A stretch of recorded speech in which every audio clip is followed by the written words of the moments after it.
Welcome to Hermanas on the Mic, where we keep it real about las luchas, traumas y triunfos que nos han hecho ser mujeres. Aquí hablamos de cómo estamos rompiendo ciclos para las próximas generaciones. So let's heal together, una plática a la vez. You might be wondering why I look so beautiful.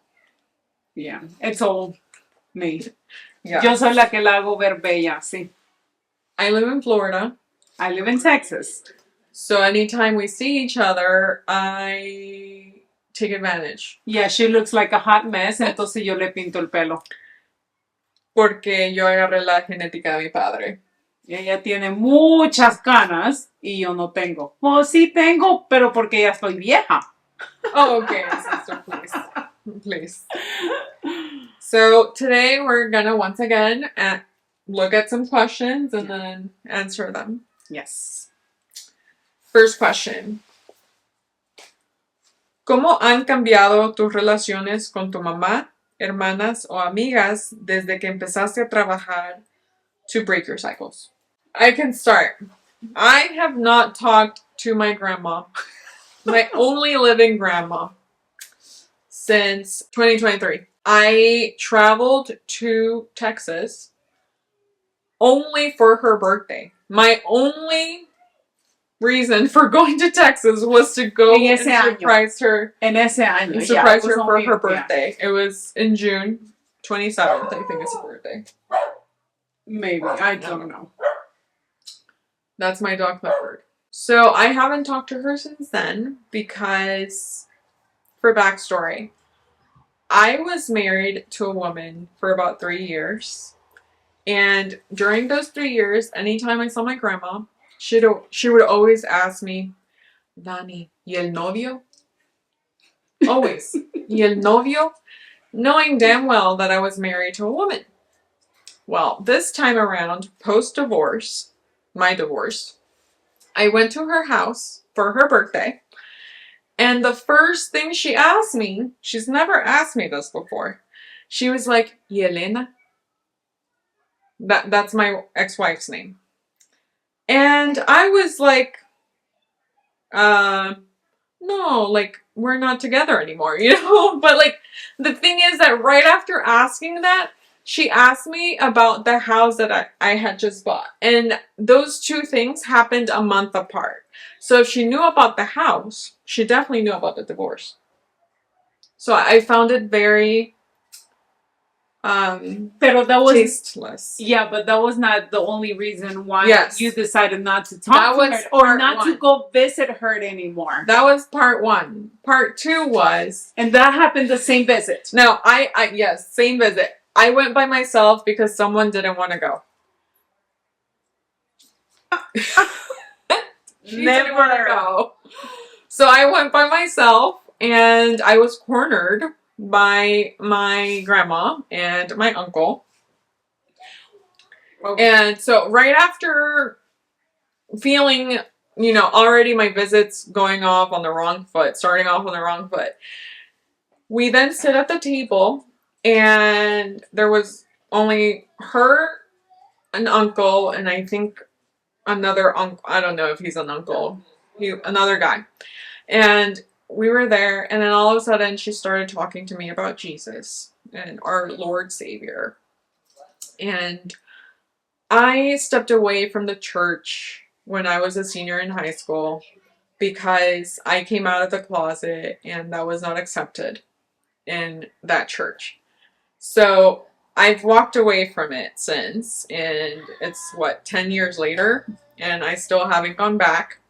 And I don't plan to. I'm agnostic now. So we sit at the table and she starts talking to me about the Lord Savior Jesus Christ and how you were going to go to hell. And how I was going to go to hell if I didn't go back to the church. And we sat there for about 30 minutes. The third guy, there was my uncle, my grandma, and the third guy. The third guy left because he also doesn't go to church. So they were also cornering him. So he left. He's not a grandchild. So he felt like he could leave. And I was stuck there. And I texted my sister. I was like, sister, please help. And what did you do? I helped her. Yeah, she helped me. Yeah, she texted me, called me about... In 5 minutes. In 5 minutes that you're leaving or something, or that you needed the car, that I needed my car back because I was going to do something. Yes, so she helped me. But not only did it didn't stop there. Wait. It didn't stop there. Another Tío came, right? Yes. Another Tío came. I think so. Yeah, and then they started saying that you were going to go to hell. But the first Tío said, yes, Dani, you're going to hell. Yes. And I told her, she should have been like, yeah, but you're going with me because you're not Christian either. The thing is, sister, that uncle was actually not saying anything at all. Because the whole time, initially, remember I said, my grandma asked me about my ex-wife. Then she asked me about the house. So I showed them pictures of the house and I passed the phone around. So that uncle wasn't saying anything that whole time. It was just my grandma telling me I was going to hell. And I was telling her, I will at least, por lo menos desde el cielo me vas a ver. O desde hell, I'm going to see you in hell. Or in heaven. You know, I'm going to be watching. You're going to be watching me. But no, the other uncle he had grabbed my phone to look at these pictures. The whole time, he was just scrolling through my camera roll. Just scrolling through my camera. Who does that? Viéndole el desnudo. Yeah, he was trying to find my nudes. Thankfully, he didn't find any. But as soon as I realized it, because I was distracted trying to defend myself from my grandma. So as soon as I realized it, I snatched the phone away from him. And then I texted. I think I was looking for my phone because I was trying to find a way out. But yes, thank you for rescuing me. I did. Although they caught on to it because after you called, abuelita was like, ya no le gustó de lo que estábamos hablando, ¿verdad? Ya se va. Well, since that day, she has not visited her again. She stopped. Yeah, it was really upsetting to me because I spent a lot of money trying to go see her. And I just went to Texas just for her. And then to be treated that way. Yeah. Well, for myself, I don't have friends. So I don't know if it has changed. But I do have one episode where I was telling you about that I changed my relationship with Mom. And that was last year. I just stopped talking to her as often as I usually do. Because she did something that I didn't like and made me feel bad. And it just made me feel like it doesn't matter what I do, it will never be enough for her. So I guess my way of just breaking a cycle is just not talking to someone. And do you still only talk to her once a week? No. It has changed. Because I just let it go. Oh. Yeah. And I talked to Andres about it. I was like, it hurts me because it did hurt me. Like, I cried because of this. Pero I was like, no, I just can't. I mean, I just let it go. And she doesn't even know about it. Like, she does not know. I feel like we have different definitions of letting it go. Maybe. Because for me, through therapy, I've been learning about setting my boundaries and abiding by the boundaries. Because the moment you let people overstep your boundaries, they're just going to keep doing it. Mm-hmm. So instead, I just walk away. Well, I can walk away from Mom. Well, yeah, you don't. But at that point, I just like. Have you ever communicated to her? That's no. She doesn't know. Oh. No, she doesn't know. I will say. And I feel like at some point maybe she realized that I wasn't talking to her as much as I used to, but she never asked. Mm. So I just, I was. No. Yeah. I will say I could work a little better about communicating my boundaries with my parents. Because, same thing, my communication with my parents has decreased significantly. Like I used to call my parents every week. That's what I knew. They used to call them every week. I used to call them every week. Now it's my dad, we don't talk. With my mom, it's turned more into every other week. Okay. Yes. But is it because of something specifically that she did and you're just trying to stay away from her? Or it's because anytime we talk on the phone, she's always talking about dad. And right now my dad and I aren't talking. So it's not really something I want to hear about. Or like I have a lot of illnesses, which I can talk about in other episodes. But anytime we talk, I just always end the conversation feeling bad about myself. So I try to minimize those interactions in my life. So you see, that's where we go back to what we were talking earlier. It's like, I talk more to mom, pero I also feel like I don't enjoy it because she's always talking about dad. And it's like, not just, she's always complaining.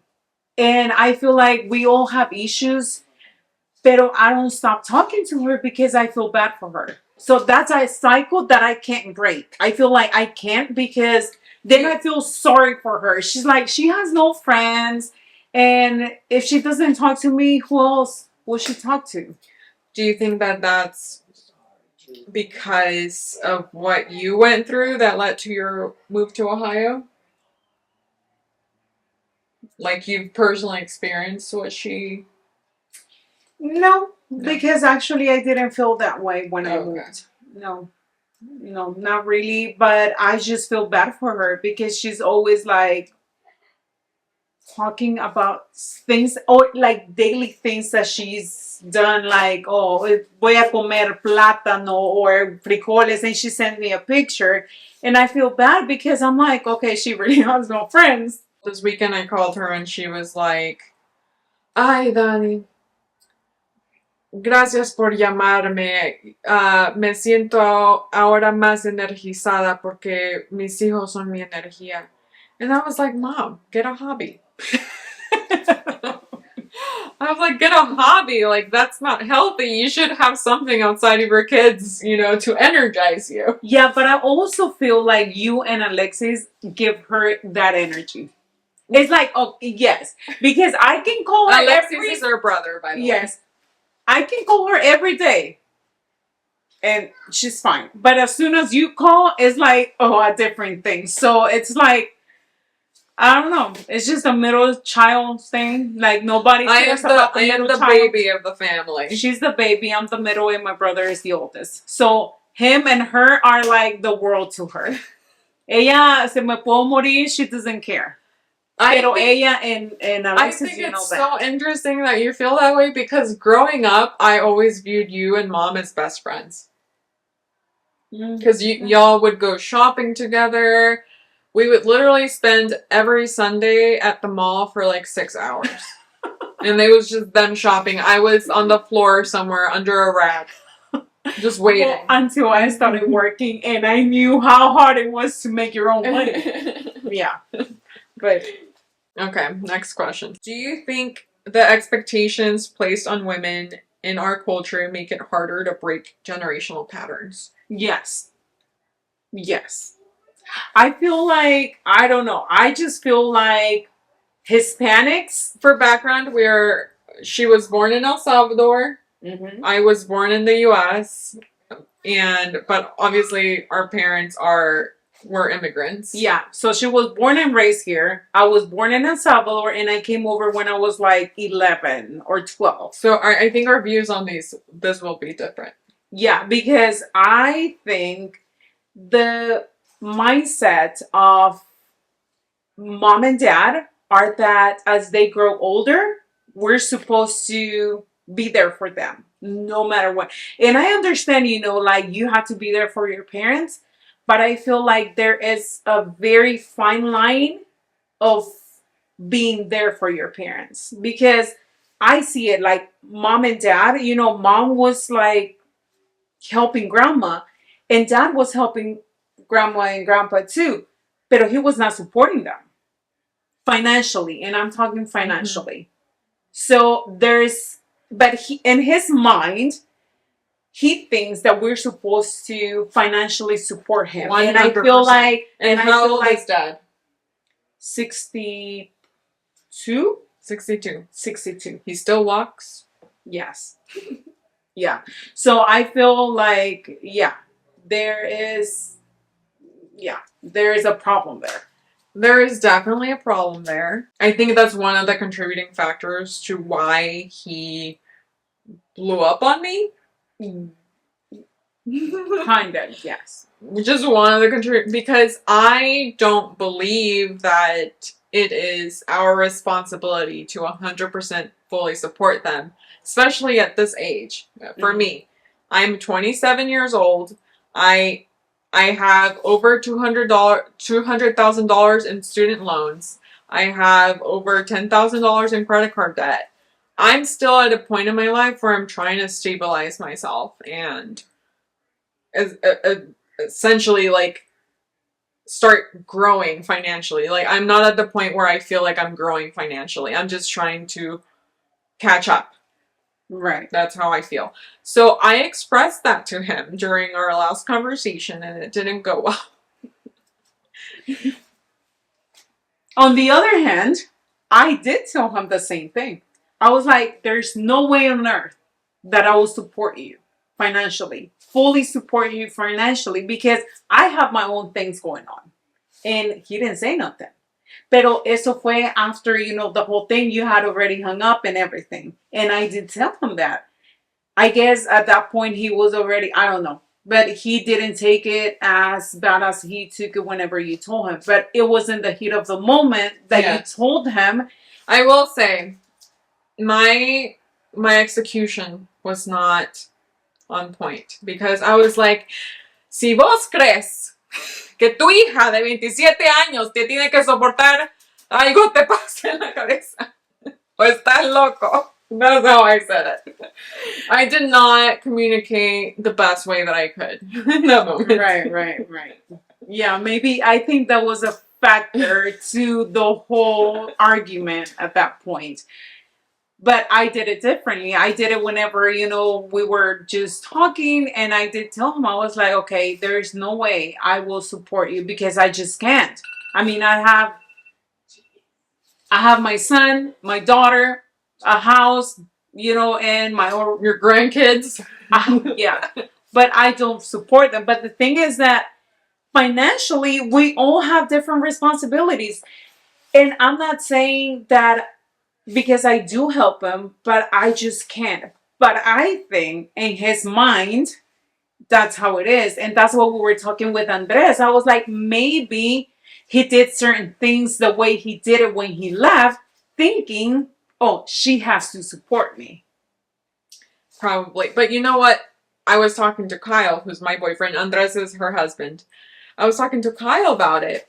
And my dad only has us, his 2 daughters. Kyle actually thinks that our father está amargado because he didn't have a son. And that if he had a son, that son would be able to financially support him. I'll break there because he actually have a son.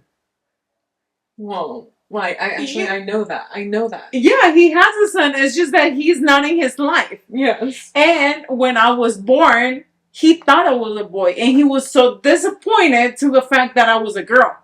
When he came back from lunch break. So then Kyle was right. You've never heard the story? No. Okay, so when I was born, he saw a baby. And when he came back from the lunch break or whatever, he was told that I was a girl. And he was like, no, this is not mine. Because I had a boy.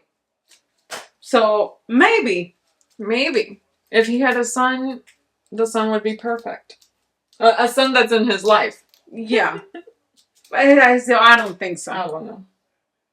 Because, like, if you think about it, in his family, las hermanas no trabajan. For the most part. No. It's only his brothers and him that support their parents. Yeah. So, imagine if we had chosen that lifestyle for ourselves. He would be out of luck. Yeah, for the most part. Next question. What advice would you give to someone just starting their journey of breaking toxic cycles in their family? Mine would be get therapy. I am a huge proponent of therapy. I don't care if you think you're traumatized or not, if you think that you cope well. I think everyone can benefit from therapy. I think therapy is fine, but I would say, besides that, because you can still go to therapy and not let go. So mine is true. just let it go. Let it go and just do what you think is best for you, because you can go to therapy and still have your issues inside. That is true. And I mean, I think therapy gives you tools to be able to let go. And usually, though, from what I've learned through therapy, is that you have to confront it. You have to confront your feelings, and you have to accept that your feelings are valid, and you have to accept that you can only control what you do. You can't control what other people do. Mm-hmm. And that's how you let go. Yeah. Right? But I guess you have to be willing to just let it go. Be open, to just... Because if you don't let go and you're going to therapy, that's still going to hurt you. That's true. I feel they go together. Yeah, I think... I haven't gone to therapy, but hey, I'm letting go. Yeah. I think there's other ways besides... Because like I mentioned in the previous episode, I understand that not everyone has access to therapy or can afford to go to therapy. So if you don't go to therapy, I think maybe talking to friends or finding outlets. Like for me, before I started therapy, I started a blog and I just started writing things about my past and just really confronting them, because I think that once you put it all out on paper or in an artistic form, it's a lot easier to let go. Right. Okay. Yeah. I don't write. No. Do you have a creative outlet or anything? No. So how do you just let go? By not thinking about it. Like, so you suppress it. Could be. Could be, because like, things that I've gone through, it's just like, I'm just not gonna hold anything against whoever did it to me. I just feel like life will just teach him a lesson, and I don't have to even worry about it. Okay. So, yeah, I just let go. So you're just zen. You just... Yeah. But I guess I want to try to understand, like, how did you come to this point where you just let it go? Because of the things that I've gone through. Okay. Like, and I feel like my deciding point, or where I was like, okay, you have to let go because it's not doing anything good to you, was in 2012.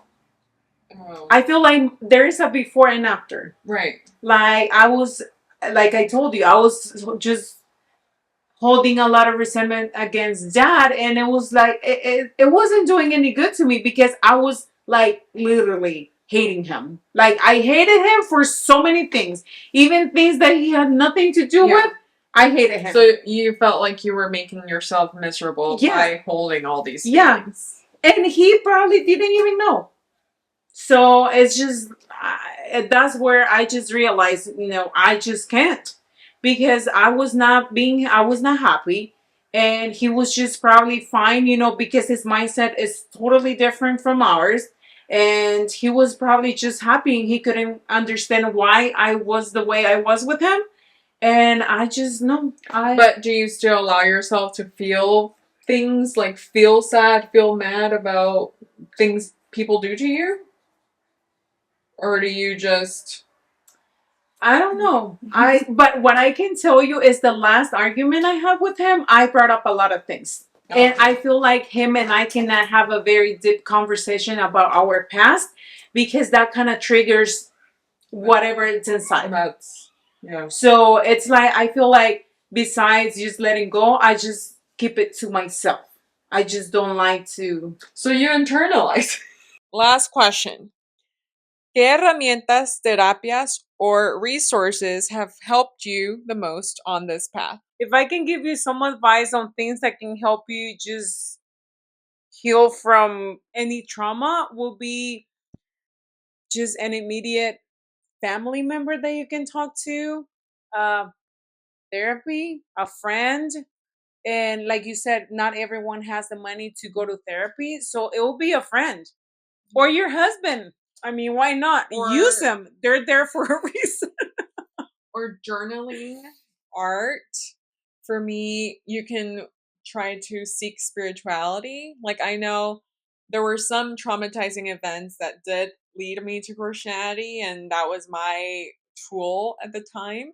Now, like, I do tarot cards, horoscopes, like, I've found other forms of spirituality. So I think there's a tool for everyone. And if you have ideas, comment them down below.